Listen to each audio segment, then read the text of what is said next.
국민 라디오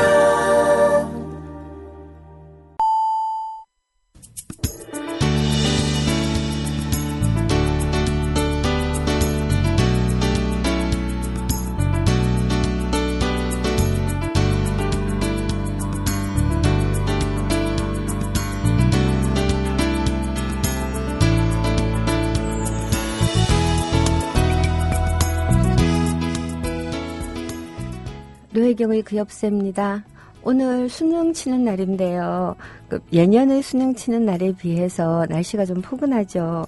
예, 다행이라는 생각이 듭니다. 아마도 시험을 치르지 못한 200 몇십 명, 271명인가요? 그 단원고 아이들이 저기 하늘에서 내 친구들이 좀 포근하게 시험 차라라고 빌고 있는 것이 아닐까라는 생각이 듭니다. 오늘 시험 치는 아이들은 고등학교 2학년 때 그 참사를 겪었던 아이들이에요. 그리고 그 시기를 공부해야 된다라고 하는 그 어른들의 압력에 눌리면서 아마도 제대로 슬퍼할 겨를도 없이 공부를 향하여 달려왔을지도 모릅니다. 특히 같은 단원고에서 살아남은 아이들 더더욱 그렇겠죠. 오늘 같은 날은 시험을 잘 쳐라라고 하는 인사도 중요하지만 먼저 떠나버린 너희들이 친구를 잊지 말아라. 시험 다 치고 난 다음 그 얘기를 한 번쯤 해보는 게 어떨까라는 생각이 들어요.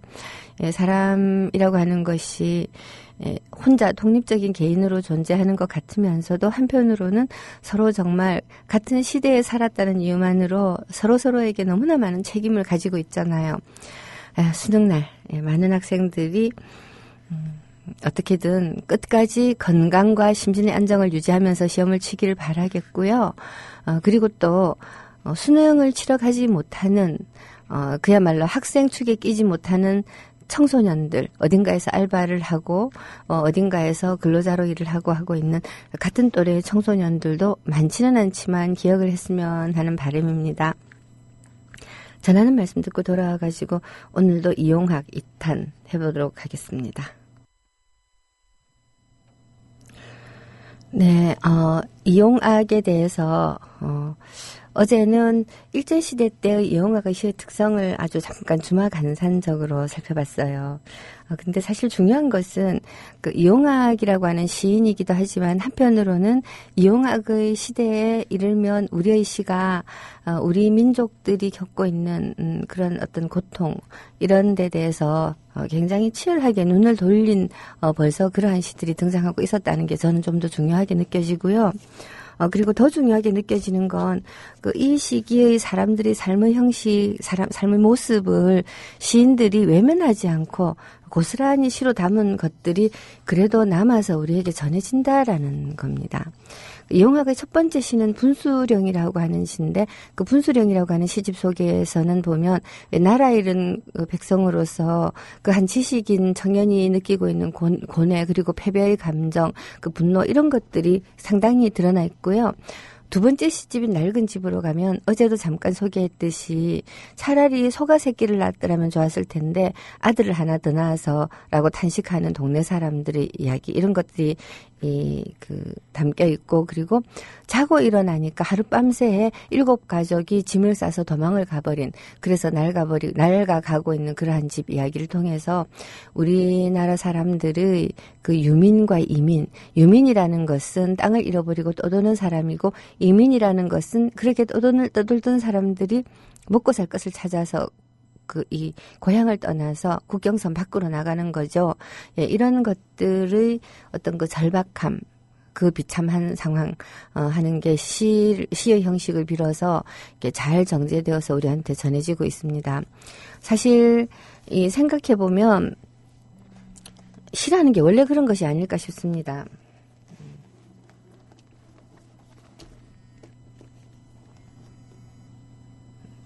이제 저희 관점에서는 이제 시라고 하는 게 내 마음 속에서 내 마음이라고 하는 거울에 스쳐 지나가는 풍경들을 받아서 적는 것도 아니고요.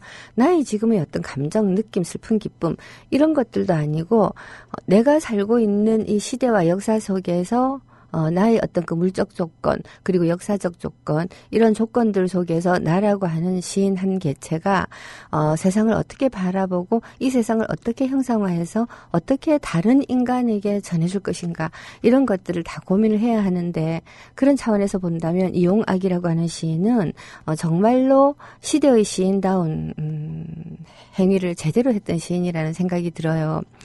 사실 이 시대 그러니까 일제하에서 가장 힘들었던 일들은 결국은 너무나 극심한 수탈로 인해서 먹고 살 수가 없게 되었다라고 하는 점일 텐데요. 그 수탈의 형식이 최초의 상태를 놓고 보면 일제가 동양척식회사라고 하는 걸 만들어서 겉보기에는 법적인 절차를 지키는 것처럼 하면서 농민들이 땅을 뺏어간 거죠. 우리는 동양척식회사가 이야기하는 방식으로 토지를 등기하고 뭐하고 하는 이런 문화를 가지고 있지 않았고 이런 제도를 가지고 있지 않았기 때문에 그 일제의 동양척식회사에 속수무책으로 땅을 뺏기는 사람들이 늘어났습니다. 땅을 뺏겼을 뿐만 아니라 굉장히 세금도 많이 물리니까 작은 땅을 지니고 있었던 지주들 뿐만 아니라 소작을 부쳐먹고 있었던 소작농들도 굉장히 힘들어졌죠. 자, 이렇게 해서 하다가 안 돼가지고서는 먹고 살 수가 없어서 떠나는 거예요. 이 차만식 소설 같은 데 보면 왜 군산 항구에서 쌀을 실어 나르는 그 탕류의 첫머리였던가요? 이렇게 쌀을 실어 나르는 그러한 장면들이 나오는데 일본으로 우리 이 전라도 지방에서 쌀을 엄청나게 많이 빼앗아 갔습니다. 그래서 정말 초근 목표를 먹고 살아야 되는 지경에 이르르고 그러다가 도저히 더 이상 살 수 없어서 북으로 올라가서 이제 만주로 나가고 하는 그러한 정황들이 이 채만식이란다. 이 이용학의 전라도 가시네라든가 또 왜 국경의 밤 파초를 썼던 이 김동환의 국경의 밤 이런 데 보면 참 잘 드러나 있어요. 함경도 경성을 중심으로 해가지고 북방에 살고 있었던 사람들은 남에서 쫓겨 올라오는 사람들도 보고 그리고 이 국경선을 중심으로 해서 전투가 벌어지는 어떤 독립운동의 상황도 보고 그러면서 살았죠. 이러한 사람들이 이 정황들을 시로 남겨주었기 때문에 후대의 우리가 아름다운 시라고 생각하고 읽으면서 마음 깊이 쿡 찔리고 그리고 들여다보면서 어떤 일들이 있었던가 하는 걸 알게 되고 그런 생각이 듭니다. 이 일제하의 이 지식인들의 문제와는 달리 이 유민의 문제라고 하는 건 정말 기층 민중들이 처참한 피할래야 피할 수가 없는 그러한 일들이었어요. 우리는 흔히 친일이라고 하는 이야기를 참 쉽게 생각을 합니다. 그때 당시에 살아남으려면 누군들 친일 안 할 수 있었겠냐? 물론 맞는 말입니다. 총 들고 칼 들고 오지 않아도 엄청난 억압의 분위기 속에서 내가 여기에 잘못 보이고 눈치 없이 일제에 대해서 저항을 하면 얼마나 많은 불이익이 있겠냐라고 생각을 하겠죠. 근데 한편 이 이용학의 시에 등장하는 이 유민이나 이런 사람들을 보면요. 문득 그런 생각이 드는 거죠. 이 사람들이 만약에 친일을 해서 정말로 이렇게 친일을 해서 먹고 살 수 있었다면, 친일을 왜 안 했겠냐 하는 생각이 저는 든다는 거죠. 이 땅을 잃어버리고 결국은 살 수 없어서 야반 도주하는 농민들이 일제에 아부할 줄을 몰라가지고 안 했겠어요? 무슨 대단한 무슨 대단한 정신적인 의기가 있어가지고 그랬을까요? 저는 살 수가 없어서 그랬다고 생각합니다. 아니 친일을 하고 싶어도 건덕지가 있어야 하죠. 이런 것들을 생각해 볼 때 예를 들어서 독재에 부역하고 싶어도 부역할 기회조차 없는 사람들도 많고 친일을 하고 싶어도 친일할 기회조차 없는 사람들도 굉장히 많다는 거, 이걸 우리가 잊어버리면 안 된다는 생각이 참 많이 듭니다. 예를 들어서 이용학이 전라도 가시네를 썼지만 전라도라고 하는 지역이 일제 때부터 너무나 수탈을 당해가지고서 많은 인구가 만주로 가고 어디로 가고 또 이렇게 공장지대로 가고 하면서 자기 땅에서 쫓겨나 버렸어요. 그 전라도 사람들이 우리도 친일을 하면 전라도 땅에 계속 붙어서 살 수 있을 것이다라고 생각했으면 친일 했겠죠. 할 수 있었겠죠. 근데 일본 사람들의 입장에서 또는 독재자들의 입장에서 그 사람들이 친일을 하든지 말든지예요. 필요한 것은 쌀이고 땅이지 사람이 아니니까요. 마찬가지로 박정희 시대에도 산업화 정책을 통해서 이 경상도 쪽에 말하자면 경부선이 일본으로 나가는 통로 아닙니까? 똥구멍 아닙니까? 한마디로. 예, 서울을 비롯해서 대한민국 전체가 먹어서 생산해 놓은 것을 부산이라는 항구도시 똥구멍으로 일본으로 쏴서 보내는, 예, 자기들은 주둥이라고 할지도 모르겠어요. 제가 볼 땐 똥구멍. 예. 근데 이제 쏴서 보내는 그런 역할을 하는 항구 도시가 있는 부산까지 경부선 철도가 놓이고 그 경부선 철도 자락을 따라서 공장들이 만들어집니다. 그럼 그 공장 사람들이 먹고 살 쌀, 일제시대 때부터 박정희 시대까지 변함이 없어요. 그 사람들이 먹고 살아야 되는 이 쌀. 일제는 엄청나게 싼값에 쌀을 수탈을 해갔고요. 박정희는 그래도 같은 한국이니까 이중고가제라고 해가지고 농민들에게는 참 다음 해에도 농사를 짓지 않으면 입에 풀칠도 못하겠구나 하는 정도의, 죽지 못해서 받는 정도의 글 주고 여기에다가 세금을 보태가지고 도시 빈민 노동자들한테는 더 싼 값으로 공급하는 이중고가제를 선택을 했어요. 그래가지고 전라도에서 이 기계 영농을 통해서 땅을 하나로 합치면 그 농사를 짓는데 필요한 노동력이 줄어들죠. 그리고 소출은 늘어나고, 예, 그렇게 늘어난 소출을 이중고가제로 땅을 잃어버리고 또는 소작농까지 뺏기고 기계한테 일자리를 뺏기고 결국은 도시 빈민이 될 수밖에 없는, 그래서 공장지대로 유입되는 값싼 노동력을 먹어 살리는 정책을 썼거든요. 막말로 호남 사람들이 박정희한테 죽어라고 투표를 하고 죽어라고 표를 준다고 해서 박정희가 그 산업화 정책을 안 했겠어요? 그런 식의 농촌을 피폐하게 만들어서 산업화를 이루려는, 즉 도시 노동자를 공급하려는 이런 정책을 박정희가 안 했겠냐고요. 이런 걸 생각하면 결코 개인의 선택이 아닙니다. 개인의 선택이 아니라고요. 예, 그런 것들을 이용학 같은 시인들은 굉장히 민감하게 알았던 거죠. 네, 예, 이랬던 이용학이 해방 후에, 그리고 6.25 동란 때 북한으로 이제 일종의 저는 월북이라기보다는 그냥 북송이라는 생각은 좀 들지만, 이렇게 되기까지의 경로를 살펴보면 그런 정직한 시인이었기 때문에 어떤 조직의 일원은 아닐지라도 사회주의적인 입장에 설 수밖에 없었다라는 생각이 들기도 합니다. 이런 어떤 빈민의 문제, 기층 민중의 문제에 관심을 가지는 사람들을 가리켜서 우리는 사회주의자라고 부르거든요. 가난한 사람들이 가난 문제를 해결을 하자. 이게 사회주의의 핵심 아닙니까? 결코 무슨 마르크스가 뭐 어떻게 말했다, 또 뭐 레닌은 어떻게 말했고, 엥겔스 이론은 어떻고, 뭐 무슨 그람시가 어쨌고 하는 이런 굉장히 공부 많이 한, 머릿속에 많이 먹물이 들어간 사람들이 이 이데올로기 이론적 차원에서 이루어지는 사회주의가 아니라, 이용학 같은 시인들에게는 그야말로 자기 땅을 뺏기고 유랑걸식 했던 사람들이 돌아와서도 여전히 가난을 면치 못하는 이러한 상황에 대한 슬픔과 분노, 이런 것들이 이용학이 지니고 있는 사회주의성이라면 사회주의성이었다라고 저는 생각을 한다는 거죠. 네, 그렇습니다. 자, 첫 번째, 잠깐만요. 뭔가 좀 잘못됐습니다.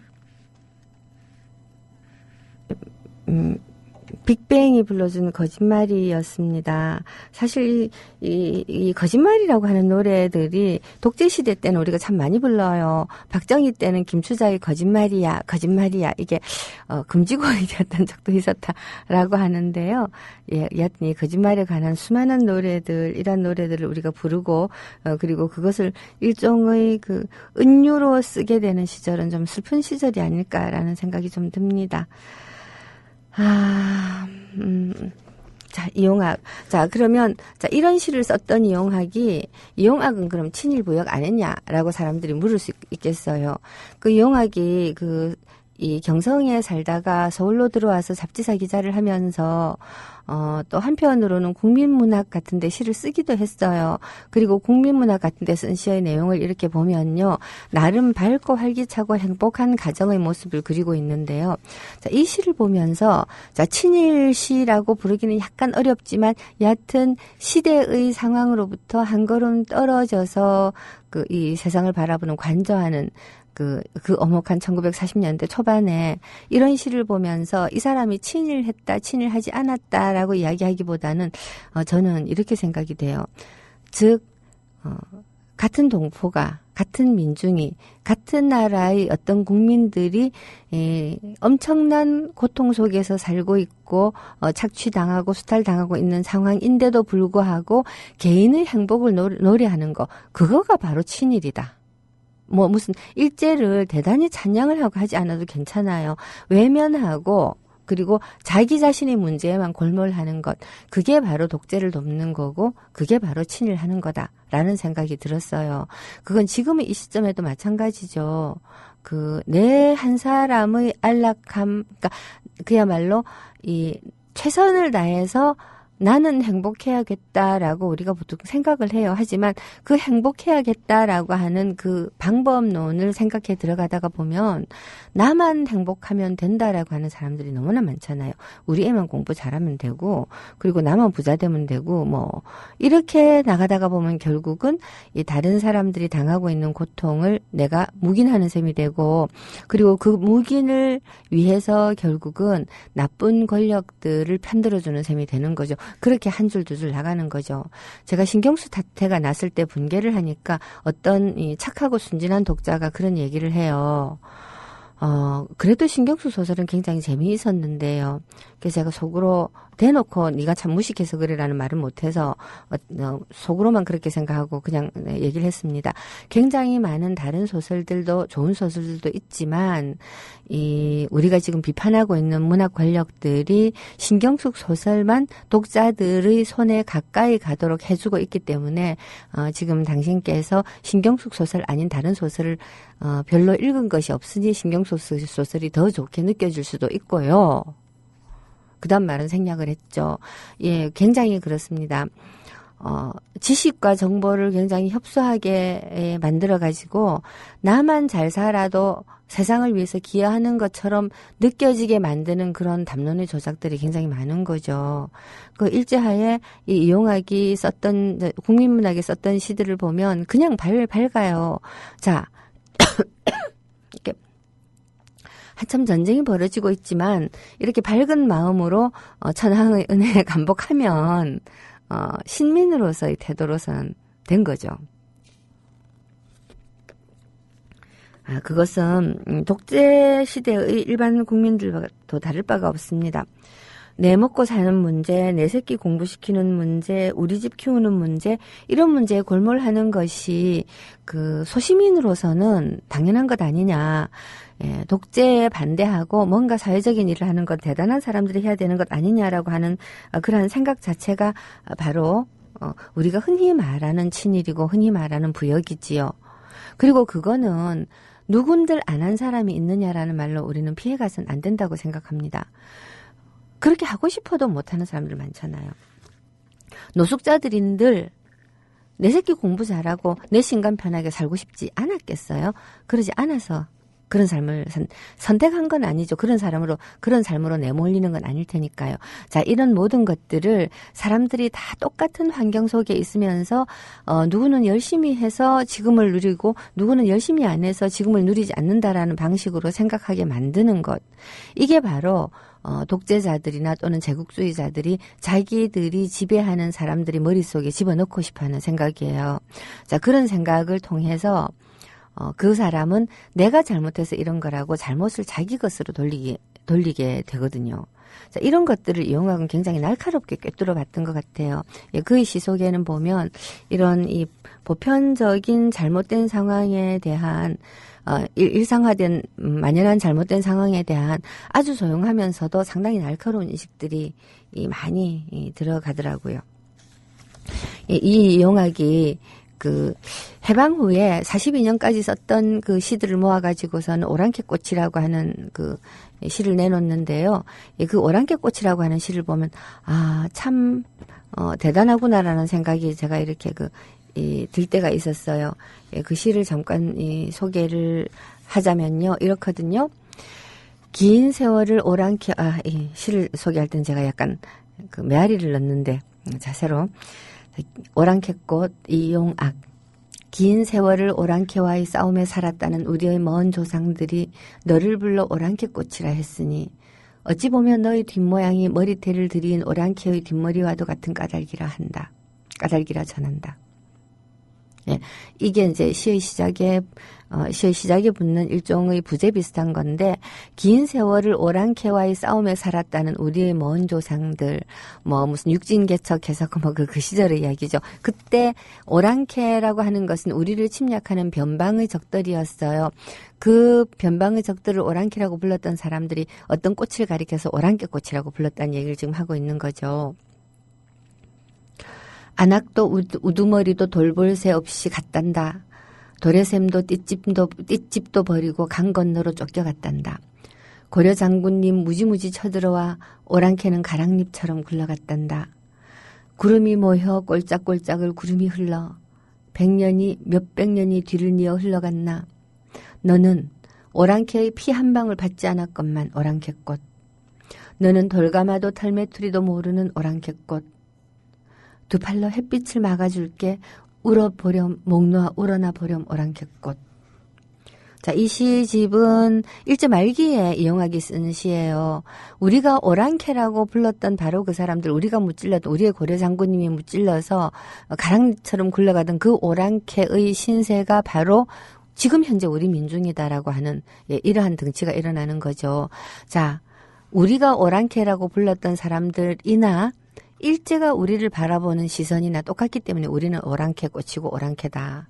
이런 인식을 가지고 있는 시인이고, 이용학의 마음속에 언제나 중요했던 것은 바로 이러한 기층민중들이었다는 것.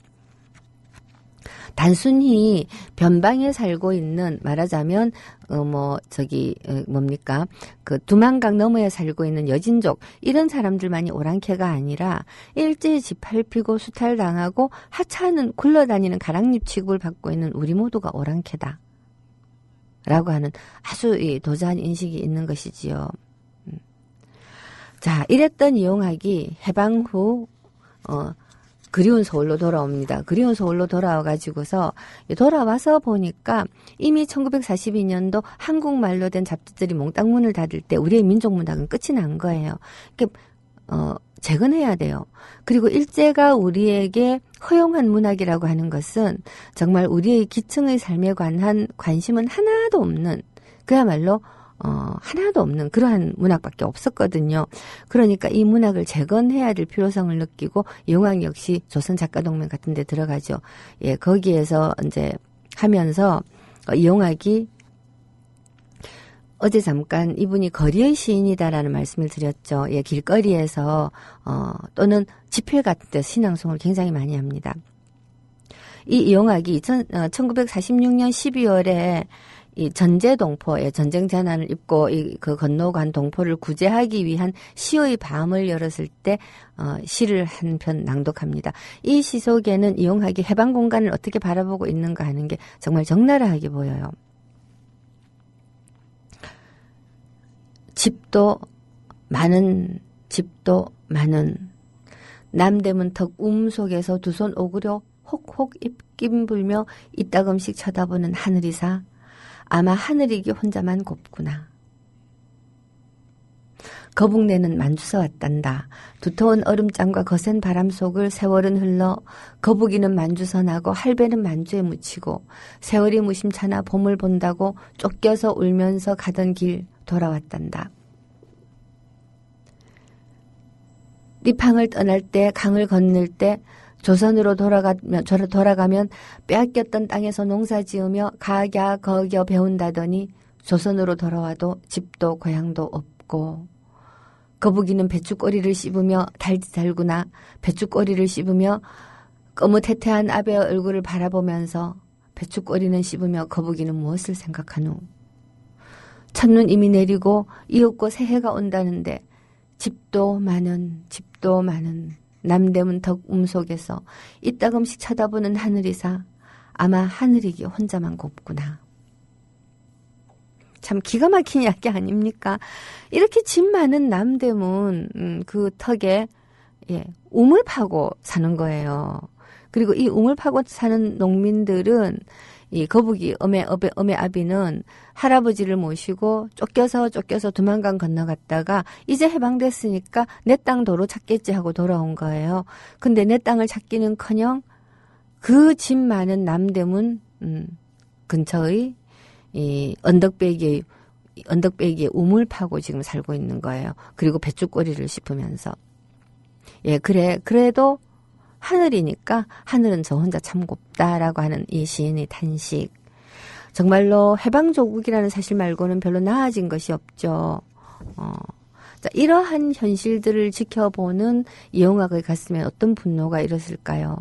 아까도 말씀드렸지만 저는 이용학이 사회주의자였다고 생각을 해요. 그는 카프 출신도 아니고 해방공간에서 조선작가동맹에 가입을 조선문학가 동맹입니까? 헷갈리네. 가입을 했다라는 거를 제외하고는 크게 이 사람이 이렇게 이제 이 조직으로서 연루가 되었다라고 하는 흔적은 많지 않습니다. 물론 짐작은 하죠.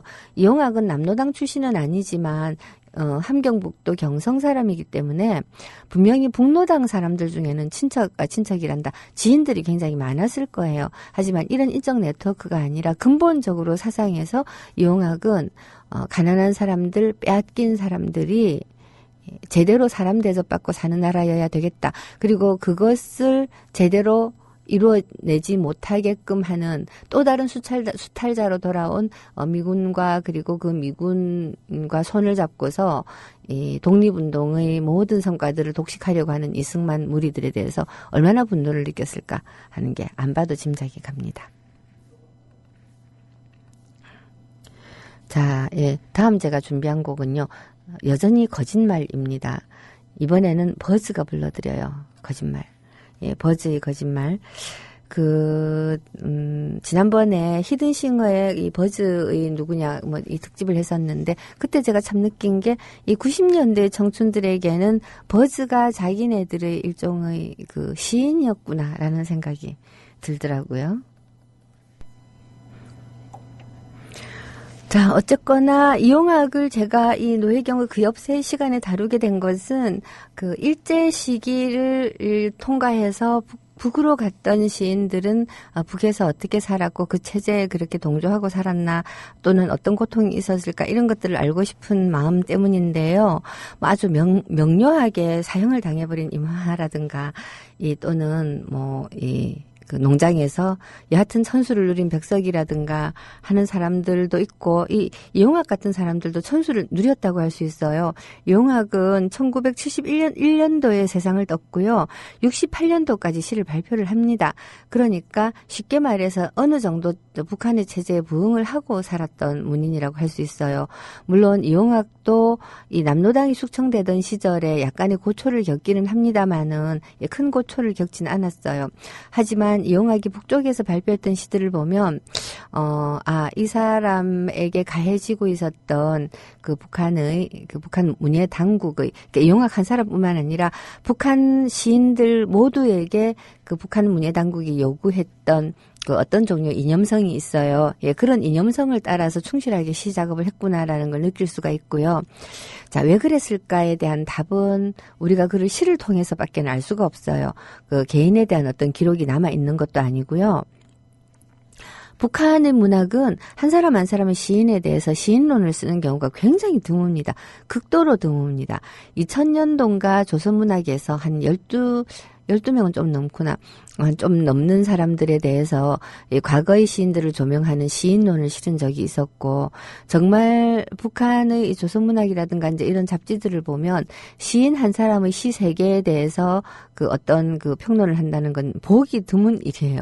우리는 대부분 시인에 대한 시인론을 쓰거든요. 시집을 내면 시집 뒤에 해설 붙이죠. 그 다음에 어떤 시집이 나오면 이 서평 같은 것이죠 하면서 시인 한 사람을 주목하는 글들이 남한 문학에는 굉장히 많지만 북한에는 그런 거 참 드물어요.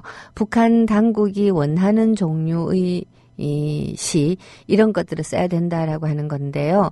북한도 문화가 역사가 쌓이면서 시라고 하는 것이 이 어떤 이념에 맞춰서 공장 제품처럼 생산될 수 있는 게 아니고 한 시인이 정말 자기의 모든 창조성, 재능과 창조성을 그 시 속에 투입을 해서 만들어내야 되는 거다, 써야 되는 거다라고 하는 것에 점점 각성이 되어가고 해서 시인의 중요성을 평가하기 시작합니다.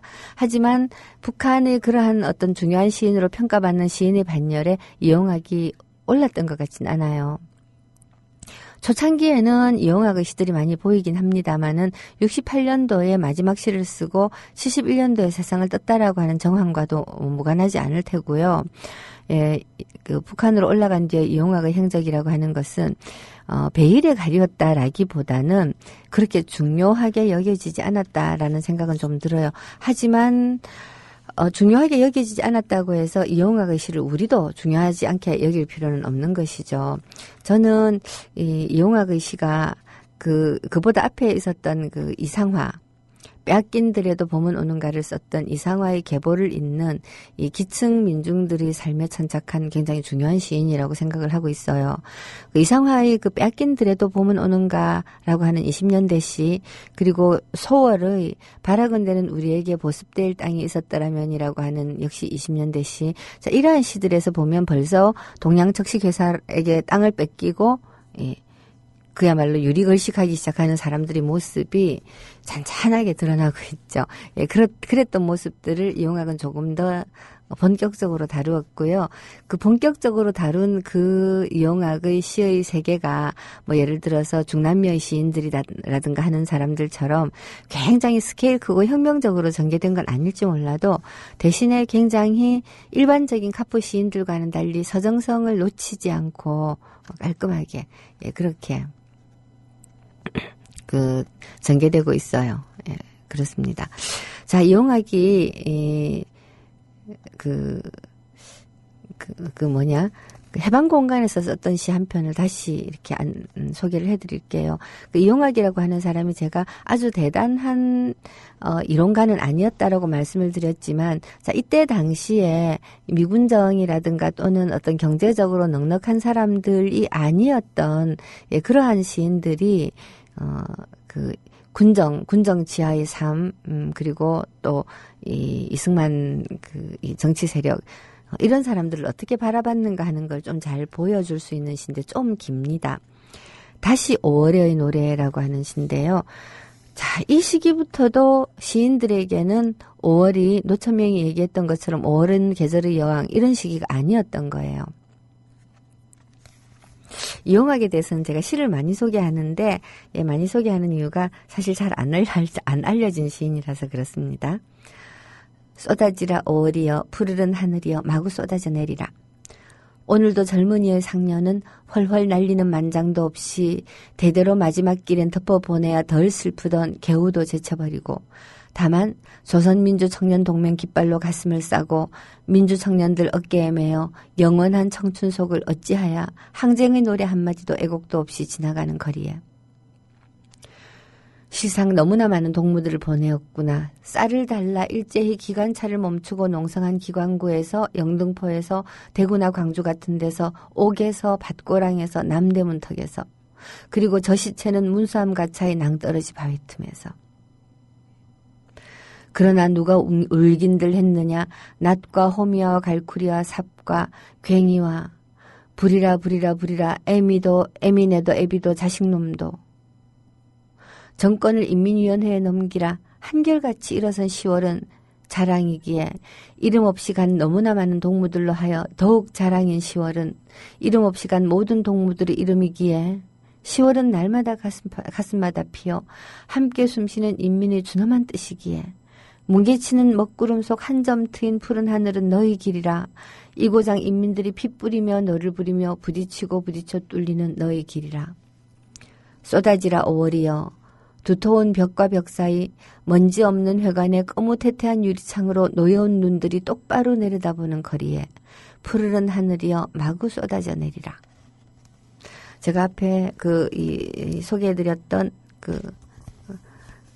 하늘은 하늘이사 푸르른 것이제라고 하는 시, 그 시에 등장했던 하늘을 향해서 하늘만 곱구나죠. 하늘만 곱구나. 그 시에 등장했던 혼자 고왔던 하늘을 향해서 이 시 다시 5월의 노래에서는 푸르른 하늘이여 마구 쏟아져 내리라라고 명하고 있습니다. 즉 행동, 어떤 실천, 이런 것들의 강렬한 욕구가 해방 공간에서 일제가 아닌 우리 해방된 우리나라에서 쌓여나가는 죽음들을 보면서 이제 생겨나는 것이지요.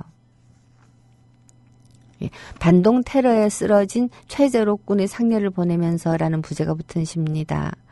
자, 이 이용학은 이 시의 내용에서도 볼 수 있듯이 이때는 이미 이제 좌익에 서서 활동을 하기 시작을 합니다. 활동을 하기 시작을 하지만 여전히 지금 이 시 경문에서도 보듯이 이용학의 시는 리듬이라든가 서정성 뭐 이런 것들을 아주 풍부하게 갖추고 있어서 무슨 단순한 선전 선동시와는 굉장히 격이 다른 시였죠. 자, 노래 한 곡 더 듣고 정리를 슬슬 하도록 하겠습니다. 사실 이용학이든 어떤 시인이든지 간에 서너 시간 가지고선 얘기를 다 못해요. 한 학기 정도 해야 되겠지만 이용학은 이렇게 이틀 넣어서 끝을 맺도록 하겠습니다. 자, 김범수가 불러드리는 거짓말 듣고 마무리를 하도록 하겠습니다. 네, 그 거짓말 세 편을 들으니까 이번 시간 다 가는군요. 자, 이용학은 북측으로 올라가면서는 물론 여러 가지 시를 썼지만 이 북한 당국들이 특히나 이제 40년대 한 45년 정도부터 시작해서 50년 전쟁 시기 정도에 이르게 되면 사회주의 리얼리즘의 시를 써야 된다라고 하는 게 거의 공식이 되다시피 했어요. 근데 이용학은 50년에 넘어갔잖아요. 자, 이렇게 이제 넘어갔다가 이 비난을 되게 많이 받습니다. 공산주의를 말로만 실천했던 시인이다는 등 이제 이런 비난을 굉장히 많이 받는데, 그럼 시인이 말로 실천하지 어떻게 실천을 하나요? 무슨 조직에 들어가가지고선 운동을 하고 해야 되는지, 아니면 정말 백색 테러에 맞서서 죽창을 들고 싸웠어야 되는지는 잘 모르겠지만, 여하튼 말로만 실천했던 시인이란 약간의 이제 그런 비난을 받고서 한동안 시를 발표하지 못하게 되는 그런 불운도 당합니다마는 이제 다시 북한의 체제에 적응하면서 시를 씁니다. 근데 이때 이용학이 북쪽에서 썼던 시들은요, 약간 다릅니다. 제가 아주 짧게 한 대목만 소개를 해드릴게요. 자, 이용학이 북한에서 썼던 시들 가운데 그의 대표작이라고 불리는 시가 평남관계시초라고 하는 건데요. 북한의 시인들은 노동의 현장에서 그 노동을 찬양하고 노동자들을 축켜 올리고, 그리고 이 엄청난 역사를 진두지휘하는 김일성에 대해서 찬양을 하고 이제 이런 식으로 시를 써야 되는 게 자기네들이 수학 공식이에요. 시공식이죠. 그래서 이 시도 평양관계시초, 즉 이 평남관계시초, 이 평안남도의 수로공사를 하고 하는 그런 것들을 찬미하기 위해서 썼던 시예요. 자, 근데 이렇게 됩니다. 뺐을 대로 빼앗고도 그것으로 모자라 12삼천리 무연한 벌에서 산더미로 쏟아질 백옥 같은 흰쌀을 노리던 일제놈들, 수십 년 허덕이고도 물만은 끌지 못한 채 패망한 놈들의 꼴상판을 이제 좀 보고 싶구나. 언어가 낡은 집이라든가 또는 오랑캐꽃이라든가 전라도 가시네라든가 또 심지어 해방 후에 썼던 하늘만 곱구나라든가 다시 5월을 이런 시들에서도 이 사람의 언어는 고왔습니다. 꼴상판이니 패망한 일제놈들이니 놈들이니 이런 식의 언어는 잘 쓰지 않았던 시인인데 언어가 이렇게 아주 사납게 바뀌었습니다. 자, 이어서 이렇게 나갑니다. 인민의 행복 위한 인민의 정권만이 첩첩한 산 너머 광활한 벌로 크나큰 강줄기를 단숨에 옮겼더라. 굉장히 관념적이고 그리고 이 언어들이 직설적으로 되었죠. 한마디로 말해서 어떤 종류의 관념을 가지고 시를 쓰는 겁니다. 주제의식을 가지고. 이렇게 쓰는 시들이 과연 시라고 불러도 되는 것일까를 굉장히 고민을 많이 하게 돼요, 저는. 다 마찬가지입니다. 저는 솔직히 사람들이 굉장히 좋아하는 이혜인 수녀님의 시를 그렇게 좋아하는 편이 아닌데요. 왜 좋아하는 편이 아닌가 하면 시를 이렇게 쓸 바에는 차라리 기도문 쓰지라는 생각이 사실은 조금 들거든요. 이게 너무 분명한, 사람들이 누구나 다 잘 아는 주제의식을 꼭 이혜인 수녀님 아니라도 천주교 신자들 가운데 왜 중간에 이렇게 보면 기도를 바치는 시간이 있는데 그때 각자 써오는 기도들 보면 정말 멋진 기도문들이 많거든요. 이렇게 왜 주제가 너무나 빤히 정해져 있고 그리고 나름 그 영역의 사람들이 듣기 좋아하는 말들, 예를 들어서 이 평남관계시초 같으면 놈들이 꼴상판 이런 말들이죠. 자, 이런 말들을 가지고 쓰는 시와 마찬가지로 수녀님의 시도 그저 착하기만 합니다. 이제 그러한 시들을 썩 좋아하지 않는 것과 똑같은 이유에서 시인에게 외부가 강제하는 어떤 종류의 이념이 있을 때 그 시인을 망가뜨리는 일이라고 굉장히 많이 생각해요. 바로 그렇기 때문에 저는 이 현장 같은 데서의 시를 잘 안 씁니다. 뭐 최근에 하나 쓴 적은 있지만요. 비교적 안 쓰는 편입니다. 제가 진심으로 느낀 것들이 사람들하고 공감을 얻어서 함께 이렇게 이야기될 수 있는 것은 영광스러운 일이긴 하지만 목적을 가지고 특정한 주제를 미리 주어진 주제에 맞춰서 목적을 가지고 쓰는 시가 그 시인의 모든 것을 진실하게 반영한다고 생각하지 않거든요. 근데 이 이용학의 시를 보면서 정말 심쿵하는 거예요. 이용학뿐만 아니고 남한에서 북한으로 올라간 또는 이용학처럼 6.25 때 또는 해방공간에 서울에 있다가 올라간 시인들이 겪는 어떤 그 혼란과 그 어떤 굴절, 그 해방 이후에 또는 그 북한 조선인민민주주의 공화국이죠. 예, 공화국을 수립하고 난 다음에 그 교육 제도 아래에서 공부를 한 사람들 말고요. 예, 그들은 세계관이 아예 그렇게 되어 있기 때문에 그걸 외부에서 주어지는 거라고 생각 안 하죠. 그러나 전혀 다른 가치관을 가지고 살고 있던 사람들이 이 김일성이 강제하는 어떤 이념을 받아서 시를 쓰기 시작을 할 때 제일 먼저 느끼는 거는 이 이용학의 시처럼 언어가 굉장히 파괴적이 되는구나. 파괴력이 있는 언어가 되는 것이 아니고 시인 자신을 갉아먹는 언어가 되는구나 라는 생각이 들더라는 거죠. 이용학뿐만 아니고 많은 시인들이 그러합니다. 그러나 또 그 가운데는 정말로 신념을 가지고 어떤 나의 이러한 언어들이 사회주의 조국을 건설하는데 큰 힘이 되리라는 신념을 가지고 시를 썼던 시인들도 많이 있으니까 이런 게 참 시의 비밀이 아닐까 하는 생각이 들기도 합니다.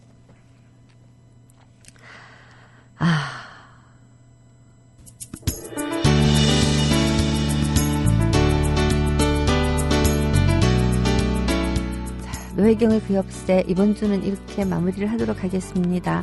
다음 주에도 역시 시인들의 얘기를 이렇게 뭐 한 사람 가지고 한 시간 내내 이틀씩 이렇게 하지 않고 시들을 좀 소개를 하는 북한 시들 좀 소개하는 그런 시간으로 가볼까 합니다. 자, 오늘 수능 치른 아이들 잘 치고 있기를 바라고요. 저는 시험 잘 치라 소리는 못하겠어요. 왜냐하면 네가 잘 치면 딴 애가 못 치고 네가 점수가 높으면 딴 애가 대학 못 가고 이렇게 되잖아요. 그냥 건강하게 잘 치러냈으면 하는 바람입니다.